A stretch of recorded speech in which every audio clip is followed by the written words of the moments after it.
What is going on, fellow members of the Joog Squad? Today I want to talk about something epic that I've talked about in the past. Before I get into it, I want to say I'm in Dewey Beach, Delaware for a skimboarding competition called the Southside Shootout. It's going on Saturday and Sunday, June 4th and 5th. If you want more information and you live in the area, you want to come hang out, I got a ton of hats and stickers. I'm going to be giving stuff away. If you want to come out to the beach, I will have a link in the description, or if you know anyone in Delaware that lives around here, let them know that the Joog Squad is here. So, as a lot of you may know, we will be hosting a skate event at KONA Skatepark June 25th. We're hoping to set a record for the most people ever skating in the snake run at one time. It's going to be insane. There's going to be tons of bands. It's going to be like a warped tour at KONA, hosted by the Joog Squad. I think there's going to be 13 bands. There's going to be multiple pools, a DJ at the pool, water slides, skimboard slip and slides, slide jams, free giveaways, just all around madness, and it's going to be a lot of fun. Only $10 entry fee, unless you want to go donate to the IndieGoGo page. We're trying to make this literally one of the sickest skate events of all time, so if any of you guys are planning on coming and you want to donate to contribute to this event, help us get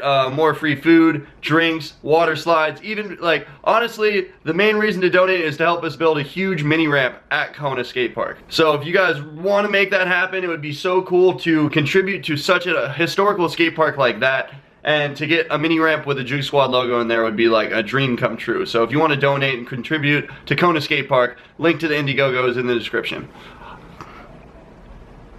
The reason I'm uploading the video today specifically on June 4th is because this is the day that they completed the construction of KONA Skatepark. It was actually 1977 and it went bankrupt twice the first year and a half. Sat dormant for a while, around 6 months, and then was reopened by the Ramos family. June 27th, 1979.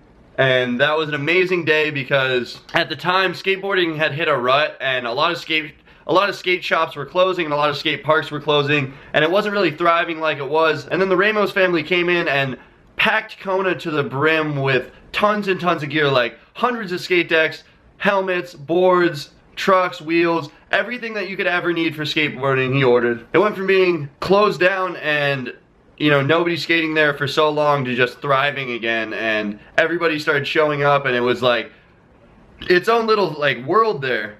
And the fact that they came in and they picked up that skate park like that and helped it out and got that skate park back up and running and made it what it is today is such an amazing thing. And I want to thank them so much because so many legends have skated there, like Tony Alva, a ton of the guys from Dogtown, Tony Hawk, Rodney Mullen, you name it. So many legends have been to KONA Skatepark, and the fact that we're hosting an event there is just one of the coolest things ever. And I want to hype it up as much as possible, so mark your calendars, June 25th, it is going down. Also, another cool thing about KONA is the fact that the first person ever to drop in on vert dropped in at KONA. It was actually the Tombstone. That was the first vertical drop in of all time, and it was during a competition too. Alright, I had a few technical difficulties. The battery died, but I am back. That's what's important. I think I was in the middle of explaining the first ever vert drop in, the cough drop, as it was called. He originally called it the cough drop, but it was more widely known as an elevator drop, then shortened to Vader, then ultimately it's now just known as dropping in. I don't have a pic of Mitch doing it, but I think there's some video somewhere online. KONA is also known for the first ever vert ramp. After figuring out carving and skating vertical terrain in backyard pools, skaters began designing and building wooden ramps to replicate that. They were mimicking the curved walls found in pools and, most importantly, full pipes. In the 70s, the California desert was littered with hundreds of 20-foot full pipes that were abandoned for a while. Skaters found these on the heels of discovering skatable pools. Technically, a half pipe is simply one half of a full pipe. No flat bottom. KONA built a crazy huge one behind the last turn of the snake run that was trying to mimic the 20-foot pipes that were found in the California desert, but it was a colossal fail and bankrupted the park for the second time after the Ramos family took it over in 1979. The first new addition to the park was a half pipe. Yep, the same type of structure that bankrupted the park, but this time it was much smaller, only 9 foot tall, and it worked well. The following year, local skaters shared info about a pool that was being skated, that the walls were really far away from each other, and then adding the idea of a flat bottom in the half pipe was born. So 8 feet of flat was added to a new ramp. The first ever vert ramp was born.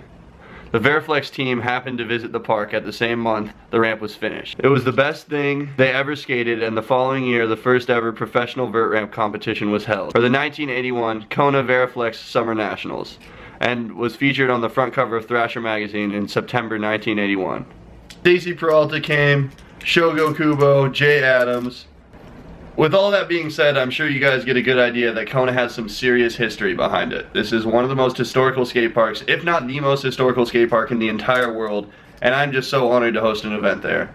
So again, this is going to be the sickest skate event of all time. We're trying to hype it up as much as possible. If you know anyone in the Florida area that would want to come to this event, or anyone in the surrounding area, let them know, because it is going to be so sick. June 25th. We have links to everything that you need to know in the description. If you want to donate to the campaign for the GoFundMe to make this an even better event, please do. We would really, really appreciate any support from you guys. I mean, we're going to be skating at a skate park that had tons and tons of legends there, and it's just an honor to be a part of. I want to thank Marty Ramos again for letting me host this event and for letting the JoogSquad be involved in this.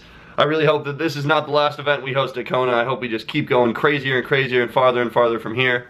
I want to thank each and every one of you so much for the support. If this isn't your kind of video, we'll have pranks on the way very soon, along with other stunts and challenges.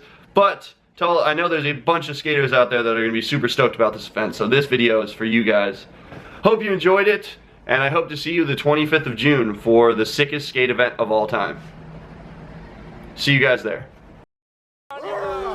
Sitting on dubs, I was high on drugs, cooling in my SUV. Man, I'm paid, I got it made. Take me to your special place. Close your eyes, show me your face.